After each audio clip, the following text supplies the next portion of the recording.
Bonjour à tous, c'est Thomas. Bienvenue sur la chaîne YouTube de Futurland. Aujourd'hui, je vous présente une nouveauté de chez Denon, la VCX 6800. Attention, ça dépote.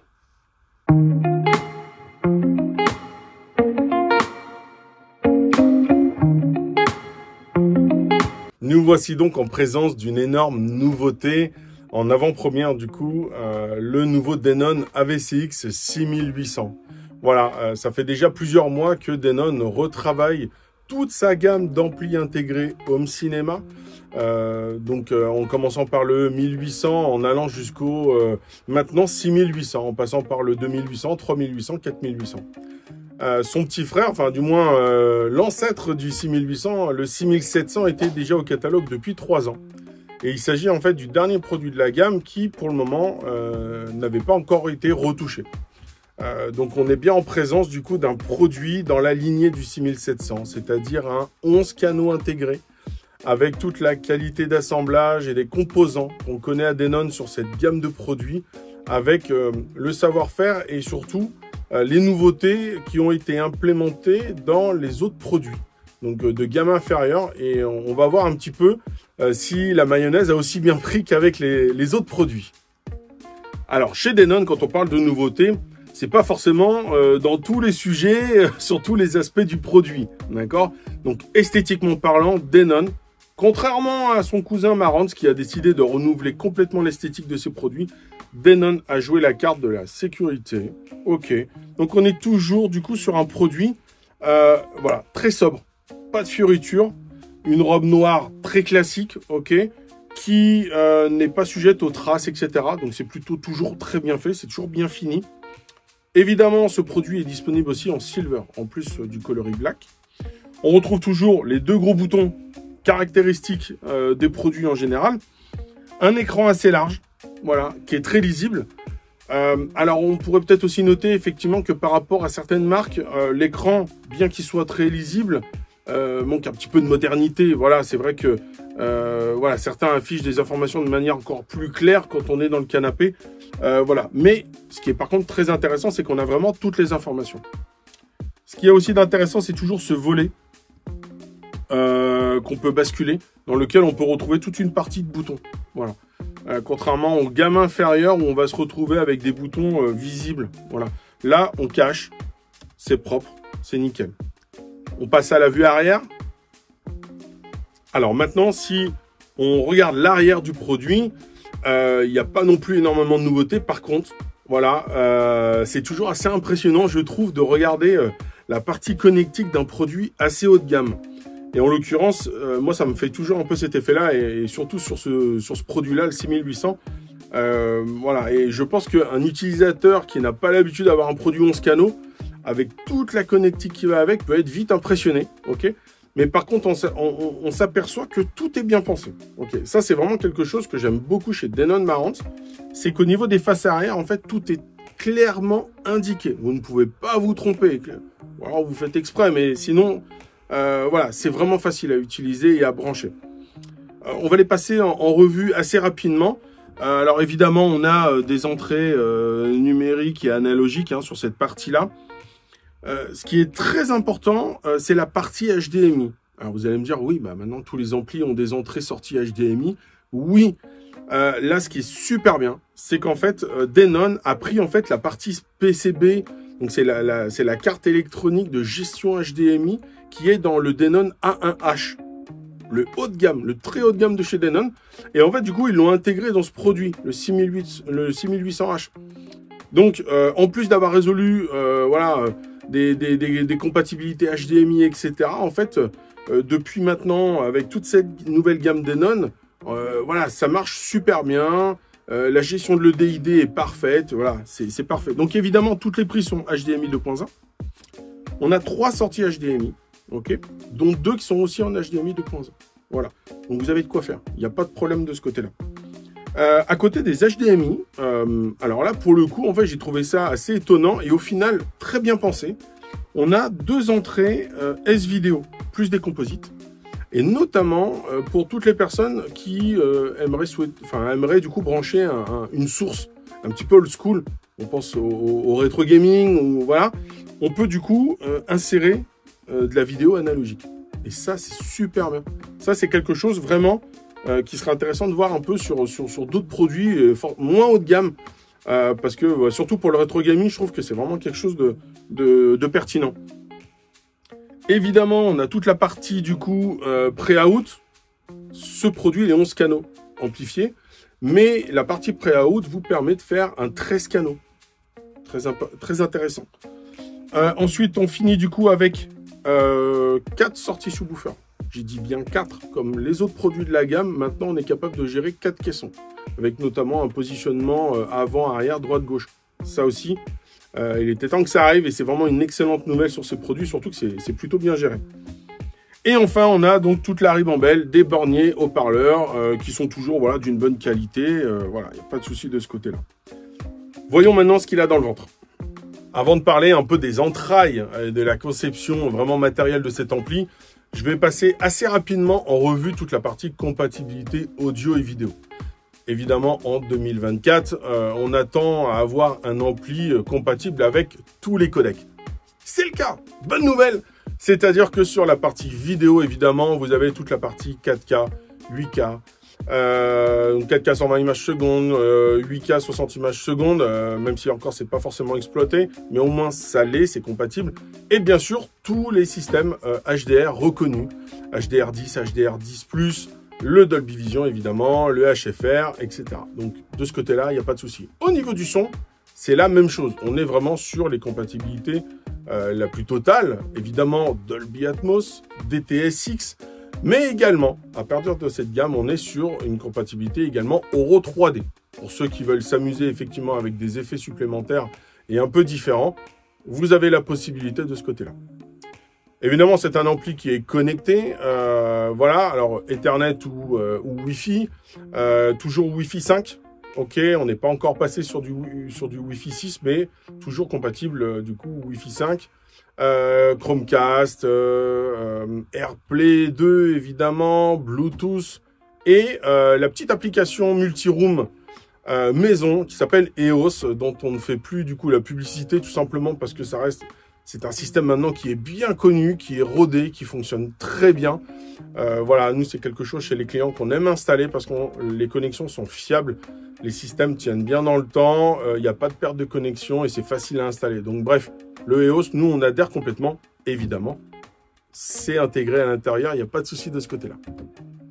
Passons aux choses sérieuses. Oui, pourquoi des choses sérieuses? Tout simplement parce que pour moi, les grosses nouveautés se situent en fait à l'intérieur du capot. Ok, on va vous le présenter avec des images, vous allez voir. Comme je vous ai dit, l'extérieur, les compatibilités, ce sont des choses qui sont devenues presque banales. Voilà, qui sont certes ici, mais vraiment ce qui va nous intéresser, ça va être ici. Le 6700 était déjà un produit redoutable, voilà, qui proposait un rapport qualité-prix pour un Integrum Cinema 11 canaux excellent. On va être exactement dans la même chose. Ok, c'est-à-dire que, mais avec des améliorations, et c'est là où les nouveautés sont intéressantes. La fiche technique donne effectivement 140 watts en stéréo. Attention, hein, ne confondez pas 140 watts par canaux, évidemment, mais en stéréo. Donc après, voilà, il y a une petite déduction, une petite réduction à faire quand tous les canaux sont amplifiés. Mais la puissance est là. Je vous en parlerai après, suite au test qu'on a pu faire. Donc, les nouveautés, qu'est-ce que c'est? C'est que déjà, il faut savoir que sur le 6800H, Denon a déployé une production, en fait, il s'agit d'une amplification monolithique. Vous avez une carte d'amplification par canal. Ok, donc vous avez une bobine, d'accord? Mais par contre, vous avez une carte par canal. Donc ça, c'est très intéressant. Voilà. En plus, ils ont rajouté, du coup, une feuille de cuivre au niveau des dissipateurs thermiques. Alors, on sait que du coup, le cuivre est plus conducteur que d'autres matières.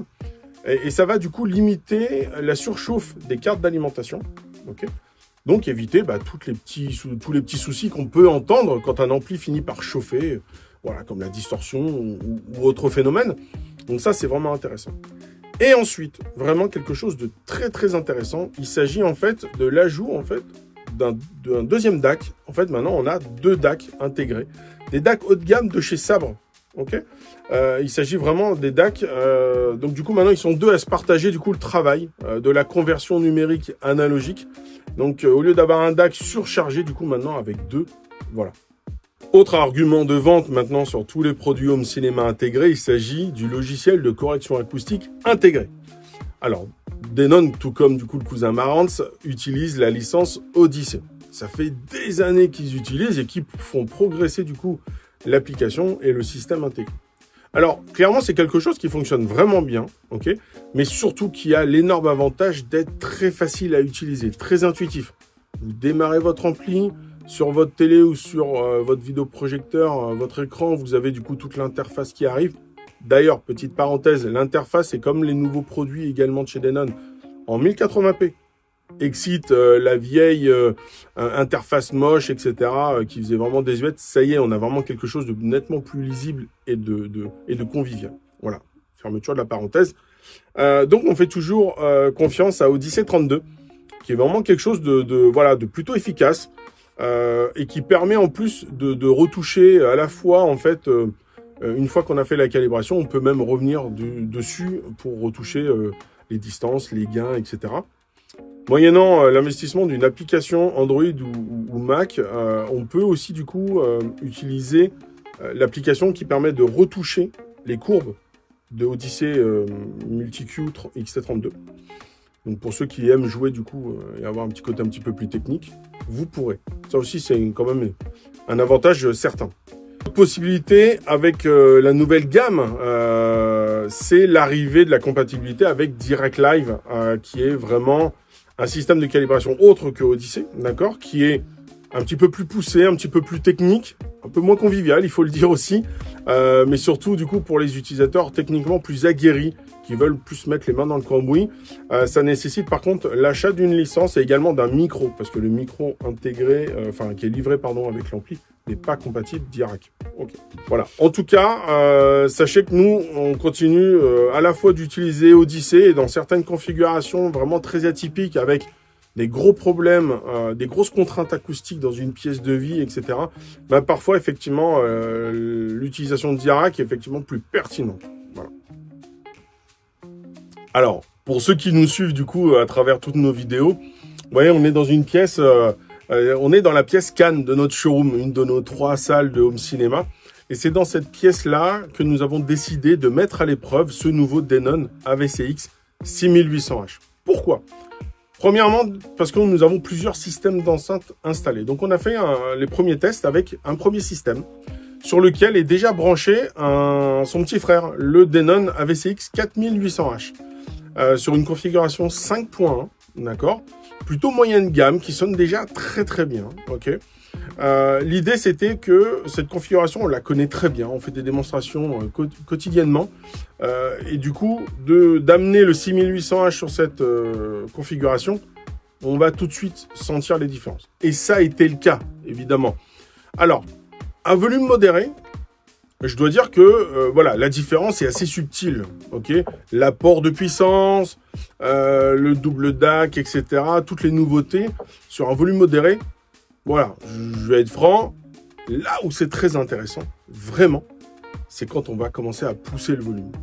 Et là, les enceintes en fait se mettent à chanter. Il y a une réelle différence. Et on voit tout de suite que la dynamique plus importante du 6800H, la puissance qui est mieux gérée, avec entre autres les nouveaux condensateurs, etc., fait que là, il y a une vraie évolution, un gap vraiment. Ok. Le test déjà sur une config en 5 points a été vraiment concluant. Ensuite, on a installé cet ampli dans une configuration, on va dire, un petit peu extrême pour lui, tout simplement parce qu'on l'a emmené dans une configuration 11 canaux. Voilà, donc dans cette salle-là, entre autres, on a une configuration en 7.1.4 équipée d'enceintes focales encastrables de la série 1000. Enceinte extraordinaire, mais ô combien gourmande et plutôt exigeante. En général, on a des énormes intégrés avec des cartes de puissance énormes. On n'est pas du tout dans la même cour. Ou alors, on est sur des préamplis processeurs avec des blocs de puissance. Ces enceintes, elles sont habituées. Et nous, on est habitués d'avoir des démonstrations avec tout ça. Là, cette fois-ci, j'ai décidé un petit peu de le pousser. C'est-à-dire de n'utiliser que la partie amplification intégrée. Donc, on a branché toutes les enceintes. Ok.